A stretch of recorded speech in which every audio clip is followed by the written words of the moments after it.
Yun nga yung ano doon eh, no? Hindi niya alam, may sumasanib sa kanya.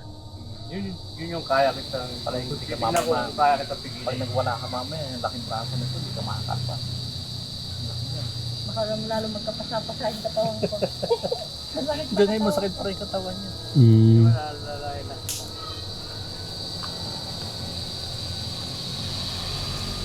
Pero ano, kapakaramdam ko panataga. Kanina nung pag-usap natin, naramdam ko. Sa tingin mo nung sinasabi mo na inuutusan ka nung unang panaginip sa'yo, saan parte yung tinuturo sa'yo? Oh, yung mga bangang Saan sinasabi. parte nung, Mga bangang. nung sabi sa'yo na kunin mo yung pala? Nung sa panaginip ko po kasi na yun, nandun pa po ako sa baba niya. Kinuha po nila ako eh. Tapos dinala nila ako. Hukay na po. Kumbaga parang hukay na kukunin ko na lang. Ano yun, nakahiga ka? Nakahiga po ako sa bahay. Nung kinuha ka nila, gano'n? Nakakalibot po sila sa paipahan ko. Nakaganyan po sila. Ano sinabi sa'yo? Ano sabi sa'yo? Basta na lang po nila akong kinuha eh. Ano ka, inilagay nila ako sa loob ng- binuhat ka o inakay ka? Paano? Nilagay nila ako sa bulsa. Ilang tao sila? Anil. Anim? Puro nakaitim. Panay nakaitim. Yung itim niya, ano yung itim niya? Itim na pantalon, itim na damit, Mahaba.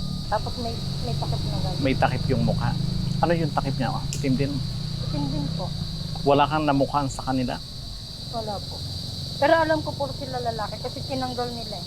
Ah, Tapos tinuturo nila yung banga at saka yung dalawang kahon na malaki. yung tinuturo sa tingin mo saan lugar siyang parte? Malapit lang po sa bahay namin. Yung bahay na yan. Malapit lang dyan. Nung nanaginip ka, di ba, nandun muna kayo? Doon. Pati, doon pati din dito, po kasi pati dito. Panay din po ako binabangon doon eh. Iisa lang din po yung ano. Yung tinuturo. Isang lugar din. Pero ma-identify mo na may tuturo mo saan lugar. Kaya mo siguro. Oo. Pagka naituro mo yun, kung kaya ko. Hindi niyo Di, po makukuha ano daw, yun. sabi niya kanina, siya daw yung unang siya daw yung una daw na maghuhukay. Kung kanino po kasi binigay yun, siya lang po yung mag Ay, yung nga pala, ikaw nga pala mag-ukay. Kasi Babantayan pagka lang. ibang taong kumuha, hindi niyo makukuha. May Paano? mamamatay sa inyo. Paano mo nasabi yun? Paano mo nasabi yun? Ito ba'y nagilaman ng isip mo o may Hindi nagsabi pa, sa'yo? Kasi naginip na din po ako ng ganun sa bahay namin. Yung sinasabi mo na, Na puro na- bilog siya na nakalagay sa drum ng yung latang drum. Ganun. Tapos sa panaginip ko, kinuha ko siya, binalot ko ng telang puti, tapos ikinalot ko sa puno ng nyug na. may iba ko, Ster. Ster, nung ikaw ay nagwawala na, saan ka napunta? Doon. Ito ko napunta. Sinong nag-akay sa'yo? Nihila po ako ng asawa ko. Saan ang punta nyo? Papunta ko dyan. Papunta ako doon. Papunta kayo doon? Opo. Tapos nung umakyat kayo, saan kayo nang umakyat dito o doon? Hindi ko nga po alam paano ko nakaakyat dito eh. Hindi mo alam kung paano kayo nakarating doon. Saan sila, Ster, nakaakyat? Saan sila umakyat dito o doon sa kabila? Dito. Ano sila, naging hysterical na siya, ganun? Hinila ko siya at nireview ko kay Hindi, natulog siya asan, nung rinibyok mo na doon o dito? doon sa may puno bandang kahoy. Alin- Hinila namin siya. Alin punong kahoy dyan? Ayun o, yung mangga. Itong mangga na ito. Opo, malaki. Dyan. Kasi parang tulog siya. Yung nga. sinasabi mong puno na pinuntahan mo, alin lugar na puno? Yung sinasabi mo? Dito po ako papunta sa may puno. ng Diyan ka mangga. nagpunta sa puno na ito. Diyan po ang papunta ko sa puno ng mangga.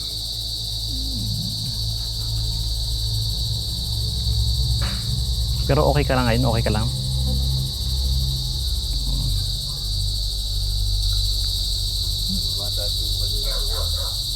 Sa'yo kuya. Oo. Ako nga ano.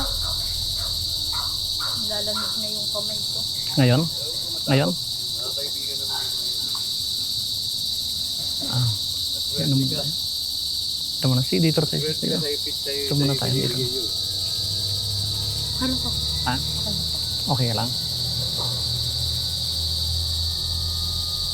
Alam mo na, wala yung tayo ng balay. Sabi ko kay Pagkakita. Hmm.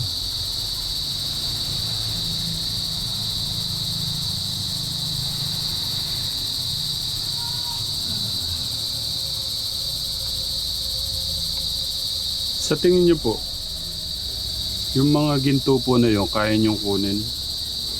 Kasi po, nakaano na po yun eh. Nakalabas na po eh. Paano po makalabas na? Nakahukay niya. Nakahukay na po. Kumbaga, kukunin ko na lang po. Kukunin ko na lang. Ay, gano'n? Saan lugar? Saan lugar sa tingin mo? Saan lugar sa tingin mo yung sinasabi mo kung kukunin na lang? Dito pa rin? Hindi po, sa baba. Alin baba ito? Yun po, malapit sa bahay namin. Tapos sabi niyo po, kung si Kuya August ang kukuha o ibang kukuha, Hindi pwedeng may mama... Ha? Hindi bibigay. Lalalim at lalalim po yun. Bababa ng bababa yun. Kasi po sa ano ko po kasi, yung butas, kasing taas ko, tapos isang pala. Mula sa bakal ng Kung pala. sino yung pinagbigyan nun, sa kanya lang yun. Walang sinong makakakuha. Kaya mo bang paglabanan? Kaya mo bang paglabanan kung sakali na magkaroon ng hamon na muling ibalik yung halimbawa nadyan ka tapos ay muli kang kukunin, mapaglalabanan mo kayong situation na hindi ka mapusis? Sa tingin mo? Kasi siguro pas kung kakausapin ng maayos. Ako sabi mo Kasi na, pagka sinundo ka nila uli, huwag kang matatakot. Kasi yun yung way na talagang sila, yung 6 na tao na yon, pagod na yon. Oo nga po. Pagod na sila. Sa kanya na pinagkakatiwala ng 6 na tao na yon. Kasi, tapos ano yung pagtawag sa iyo doon? Aabanti ka pa o doon na? Doon ako papunta eh. Papunta ka doon. Pinipilit ko. Pero Sister Rosita, sabi mo na doon na sila. hinila ko siya, Pastor. Kay Ano, aaban- Nahilaan kami. Nung nakita mo siya, aabanti pa ba siya? Papunta pa siya kung hindi namin hinila. Pero nung nakita mo na doon na sa puno. Hindi pa siya sa puno dahil nahila nga. O, Kung saan, wala ako, wala mo na, asawa wag mo niya. na dahil sa wala ka. Saan mo siya inabutan? Diyan. Saan dyan? Diyan sa may puno, tapos doon ang puno. Yun, ako, tapos doon Doon ang sa puno. Ibig sabihin na doon na siya sa puno. Hindi pa dumating. Dahil Hindi pa nahila dumarating. yung asawa niya. Bago pa lang dumating doon. Oo, yun. Akala ko kung anong paghila, akala ko naghilaan lang siya na ano, ganun. Mm. Panay ganun yung asawa niya. Oh. Tapos, sabi ko, kasi may prayer kami. Sabi ko, ano po yan? Wala ko salamin, hindi ko masyado pag ganun ko sa flashlight, naghilaan sila, hinila ko, nireview ko siya ng gusto. Punta ka dito, huwag kang magmatigas. Sabi ko, Hindi ka naman lulubayan eh. Hindi ka lulubayan. Kasi hanggang doon sa kanila, na kung saan siya lumaki sa may suha, Kasi mapalad siya, Pastor, sa kanya hanggang inaabot. doon sa may suha, yung istorya niya sa akin na ganun din eh, pero mga nasa puno ng nyug. ano mong sinabi sa'yo? Ano mong sinabi sa'yo sa tao? Sinabi may dito. Yung ano yung doon lang yun, doon pa ako nakatira rin sa baba. Doon kami natutulog. Ginawa ko ng 6 na lalaki na kainin. Tapos nilagay nila ako sa butas. Tapos yung butas, ano na siya, hukay na. Hukay na siya. Tapos, Tapos may mga bangang nakasalansan. Tsaka 2 kahon na malaki. Naku po, yun. Ibig sabihin, Kaya ano? Hindi kaya mga bangkay lang yung pinapahiwatig niya? Hindi. Kasi wala naman siya nakitang ginto eh. Yun yung mga bawal na yun, tsaka yung mga banga. sa tingin mo ano yung laman ng banga? Hindi ko po alam kasi. Kasi hindi ko naman po inano kasi ginising na din po. Basta banga lang nakita mo. Yung mga sinaunang banga na ano. no, antik. Oo.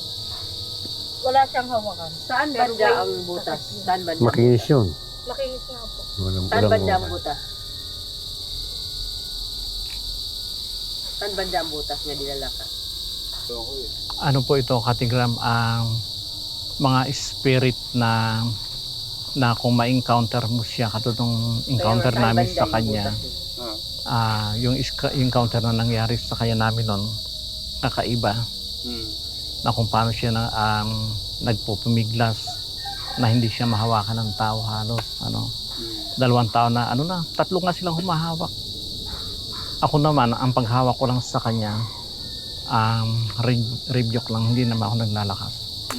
Kaya ang sistema nung na-review ko siya, pinabitawan ko na sa kanila dahil yun, nakita ko nung nagkaroon ng releasing yung kanyang situation. Kaya yung nangyari din doon, Ganon din. Yung nangyari doon sa unang panaginip mo na nakakuha ka ng ginto, nakakuha mo na yun, ililipat mo lang. Sa panaginip ko po, Kasi, nilipat ko sa mga puno ng nyug. hindi ka naglakad. Hindi ka nagising kung saan. Pero yung ganito na yun, nakatayo mismo yun sa bahay namin. Yung ano ko.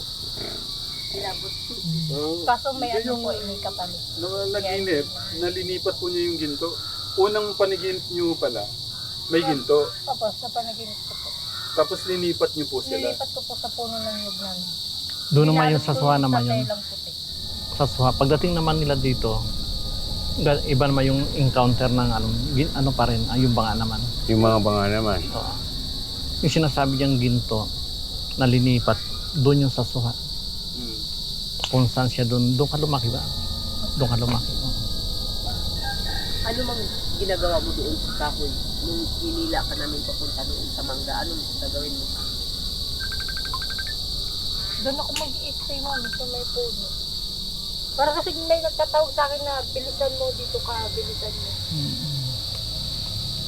Dito ka lang. Kuya Gus, gusto ko lang linawin. Kasi sabi mo, parang sa mga sinasagot mo kay ate, parang may alam ka ng ganyang kwento, nakakita Oo. silang ginto.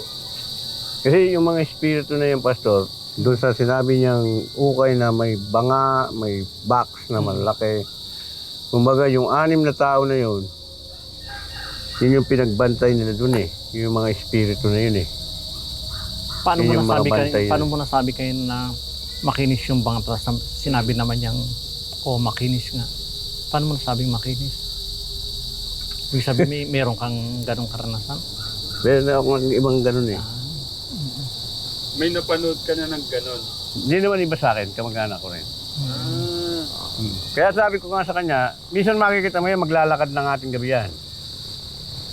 Pupuntahan niya yung kung saan lugar dito. Oo, alas 10 ng gabi. ibig sabihin, ano yan, pwedeng totoo talaga to. Ganun? Hindi namang akaka natin, kasi yung 6 na tao na yon, yun yung ibinaw na kasama yung ginto na yon. Nung kapanahon na ng, kaya yun yung ginawa nilang bantay. Kaya nga, sabi ko nga siguro, sa haba siguro ng panahon, siyempre gusto nilang pumunta ng langit. Hindi sila makapunta kasi hindi nila yung binabantayan nila. Oo. Hindi nila kayang iwanan yun hanggat walang tagapagmana. Ay, grabe. Kasi yung sa bahay namin, yung matanda, ang nakita ko, babae, naka-belo naman siya din, kaso puti. Meron talagang ganyan. Marami na akong nabalita, encounter na ganyan. Kasi pagod na daw siya. Yun ang sabi sa akin. Kasi hindi naman po pinahukan kasi may kapalit. Oo. May mawawala sa iyo sa Ang kapalit kasi, buhay. ang natira na lang ako sa yung mama ko na lang.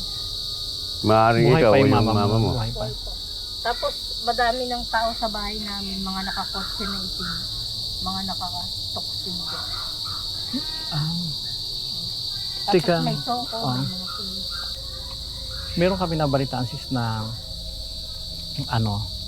saan nangyari ito na sabi mo na yung 2 anak mo ay papatayin mo tapos ay magpapakamatay ka rin So, sa Suhayon ay hindi dito. Bakit naisip mo na napapatayin mo yung 2 mong anak? ano yun pa? Kasagsagan ng pandemic. Sa panahon ng pandemic nangyari. Ibig sabihin doon sa panahon ng pandemic, ito yung kawalan ng inyong pagkain, gano'n? Kasi Parang walang may- trabaho. Parang na-stress siya noon. Nung lugar, nung kapanahon na yun. Pero yung ngayon, pastor, Magkasama na kayo nung Yun hindi pa. Siya, walang trabaho. Kayo na nung asawa mo ngayon, kayo na nung. Oo. Na doon siya noon, nung wala siya. Ibig sabihin, yung naisip mo na papatayin mo yung anak mong 2 at magpapakamatay ka rin, doon sa panahon na kayo ay walang-wala. Gano'n. Ano yung lumaman sa isip mo? Bakit yung mabilis mong naisip na buti hindi nangyari, yung gano'n ang gagawin mo? Ano pa?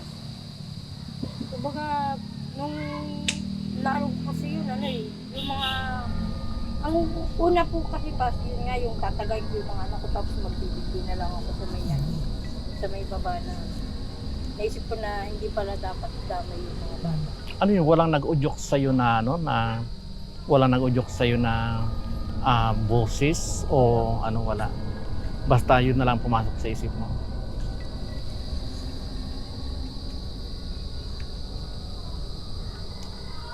Ibig sabihin ay yung dumating ka dun sa sukdulan na parang wala ka na maatasan, parang ka dun, ano? Parang wala kang tawag dito, no choice, kaya mo gagawin yun. Parang ang tingin mo ay ayun yung solusyon, parang ganun. Ang tandaan mo itong katawan natin na ito, kapag tayo inamatay, yung nagsasalita, makinig ka Esther, yung nagsasalita, yung nagugutom, yung naghihirap, yung nagsisilos, hindi yan mamamatay. Ang mamamatay lang dito itong ating physical. At yung nagsasalita na yan, yung nagugutom na yan, yung napapagod na yan, yung nakaramdam ng anumang bagay. Kaya nga pag ikaw ay kinurot, nasasaktan ka dahil yung kaluluwa, espiritu ng Diyos ay nasa sa iyo. Once na tumanggal na yung espiritu na nasa iyong katawan, ibig sabihin yung iyong kaluluwa, ito ay sabi ng Biblia, automatic ipupunta siya doon sa kanyang destination. Sa temporaring kalagayan. Sa temporaring kalagayan, doon pupunta yung ating kaluluwa. At ito namang katawang ito, babalik ito sa lupa. Dahil ang pagkalikha sa atin ng Diyos ay nagmula tayo sa alikabok. Hiningahan ng Panginoon doon sa Genesis 1:26, kanyang hiningahan at binigyan niya ng buhay. Kaya yung ating hininga, yung ating buhay, ito ay sa Diyos. Ito ay sa Diyos, dito atin. At itong mga bagay na ito na tinataglay natin na kung ano man ito'y pinagkatiwala lang ng Diyos.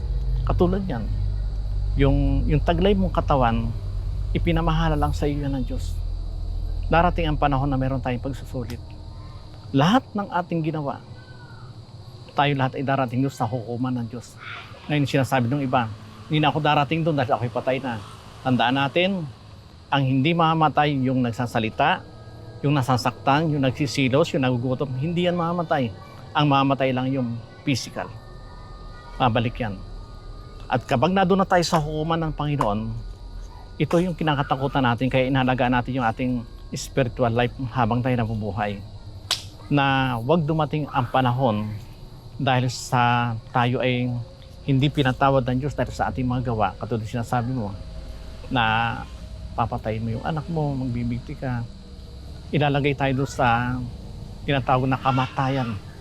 Pag sinabing kamatayan na walang hanggan, ito yung tawag dito na kahit tapusin mo na yung paghihirap mo, hindi matatapos. Kasi tinawag ng kamatayang walang hanggan . Ngunit kung lahat ito'y mapagtagumpayan mo, yung mga pinagdadaanan mo sa iyong buhay, ibig sabihin na ang pangako ng Panginoon, sabi ng Panginoon sa Mateo, ako ay mauuna at igagawa kayo ng tahanan na kailan naman ay wala na kayong paghihirap doon. Dapat doon ang punta natin. Yun ang naisin natin. Kung ano may dumarating sa iyo, mga problem, mapagtagumpayan mo yan. Lagi kang dapat yakap ka sa Panginoon. Dapat punuin natin yung ating puso ng presensya ng Diyos. Kapag puno tayo ng presensya ng Panginoon, tandaan natin, ang lahat ng mga bagay na mabibigat sa iyo, sasabihin mo na yung karanasan mo, pwede mong ibahagi ito, maging kalakasan din nila. Grabe nagkagawa ng kaaway, yung gagawin na yun ay udyok na linagay ng kaaway sa atin. Yung kapapatayin yung anak, tapos yung kapamatay tayo. Akala natin itapos na yung problem. Tandaan natin, hindi doon natatapos yung ating problema. Tayong lahat ay meron tinatawag na pagsusulit. Alam po nyo, Jen. Jen po. Jen. Totoo ko po pangalan, Jocelyn. Tapos ilang taon na po kayo? 30 po. Medyo na lang po ako sa kwento nyo about doon sa ginto. Tapos si Kuya August ramdam pa na meron din siyang alam na ganun yung karanasan pero totoo nangyari. Sa tingin niyo po, nararamdaman nyo, meron no talagang gintong... Meron Meron po po. kasi hindi lang naman po isang beses sila sa akin nagpakita eh. Ilang beses na? Hindi, Kung maalala po nyo. kasi dito po sa baba, ilang gabi lang naman po kami nakatulog dyan. 3 araw po ata. Nga po. Sunod-sunod po yun na 3 gabi. 3 gabi, sunod-sunod. Yung pong 6. Opo. Pwede yung, ano po, yung una, ano po yung parang naalala nyo na na nagpakita po sa inyo nung ginawa po nila? Ano po, nakatayo lang po sila sa may paan ko. Nakasuot sila, nakatakip na ganun. Tapos nung kinuha nila ako, inilagay nila lang nila ako dun sa butas. Yun po, tapos itinuturo nila yung bang nakasama. Kinuha po, paano ho kayo nila kinuha? Binuhat po nila ako. Pinuhat. Eh, Tapos anim dinala po, sila. Opo. dinala po kayo doon sa may butas. Malayo po ba siya? Diyan po, tapos ay malapit lang po. Yung pangalawa po. Ganun din po. Parang nagre-rewind lang po. Paulit-ulit lang, iisa lang po. Yun lang din po.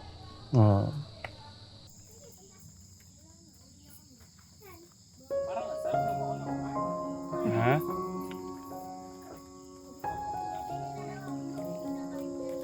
Magandang gabi. Grabe no. Ang tanong po ba, sabi po ni Alvin the Box, hindi daw po siya kakain kung hindi niyo biniling buhay. Yung po mga isda. Kasi ang kinakain niya lang daw pong tilapia, yung buhay. Tapos, pagkapatay daw po niyong binili, hindi po siya kumakain ng bilasa. Ibig... Sa akin mamaya pag kumain ka. Sinanay. Nalagot na ako mamaya. Ibig po sabihin, hindi po sila live. Yari tayo dyan. Hindi pa naman o talaga kumakain ng patay. Ayaw po niya ng bilasa. Hindi ako po binasa. Pero hindi bilasa. Hindi naman bilasa, Kuya Bin. Oo, hindi ayos lang. Parang totoo no? Si Tatay Ram talaga oh. Nay, hindi ito. Joke lang yun Nay ha. Gawa-gawa ka lang po, sorry po ah. Gusto namin matulog dito para mapakita po yung gabi nyo. Paano po yung buhay nyo pagkagabi. Ay, grabe naman yan. May ganun pa, Pilipino. Tsaka ito, kung Pilipino to, ito ano to? Kasama mo. Hindi, ano yan? Bombay. Alam mo yung Bombay. Bombay? Yung mga Indian. Mm. Bombay yung tawag yan. Bombay. Kaya sa ano tawag? Ha? Ano?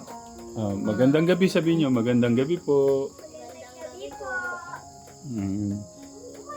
So, Kuya Bin, eto pala, meron na. Pinapakain nga ako ni nanay kanina ng tinapay nung pagkayari namin dito.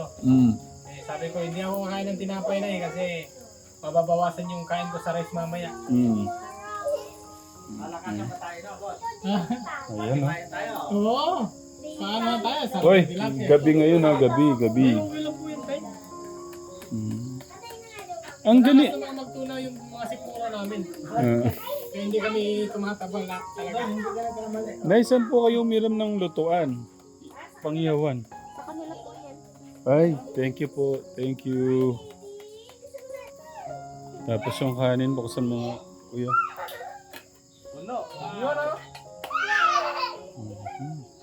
Boss, kaya tanghali. Isang sandok lang. Ngayon, tatluhin natin. Tataob. Akala ko kanina parang isang sandok na lang ang tira. Ngayon tataobin na talaga. Kanina, yung kinain, isang sandok lang.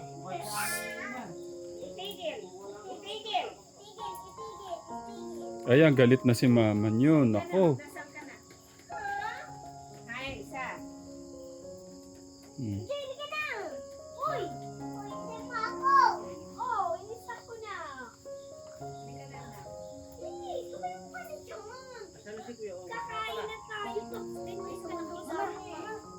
Nako, sino kaya yun sa mundo?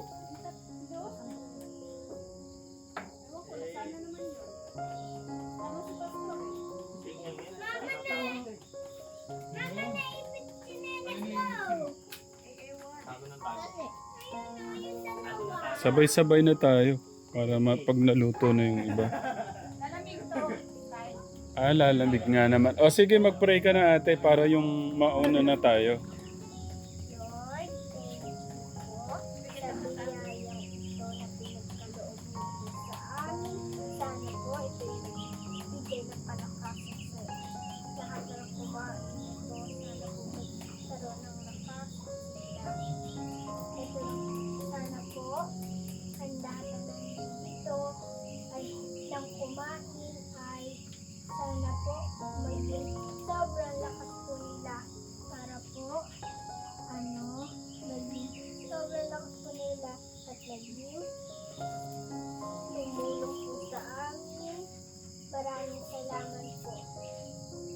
sa Katekram Vlog. Thank you po, Papa Jesus, sa binigay niyo biyaya sa amin. Ay, marami pong salamat. Ito na po, pinapasalamat ko sa naglikha ng langit at lupa. In Jesus' name we pray. Amen! Ang galing naman. Ben, dyan na lang tayo ulit. Tabi tayo. Kuya Ben, dito na. Sabay-sabay na po tayo mga ate. Ate, tara. Mangan na, mangan. Pero ako kakainin ko tong buko kanina. Yung laman. Ano yun? Sa akin, naka-ready. Nasaan? Nasa baso. Ay, ba't ito na? Ito lang yung sa'yo. Ta! Sandok na po ako. Para sa lahat naman. Ako din. Po, tayo. Thank you ka lang namin nagluto. Thank you po. Bukas po ulit. Ano lang po, yung itlog lang po na pinirito, pwede na po yun. At saka yung tuyo.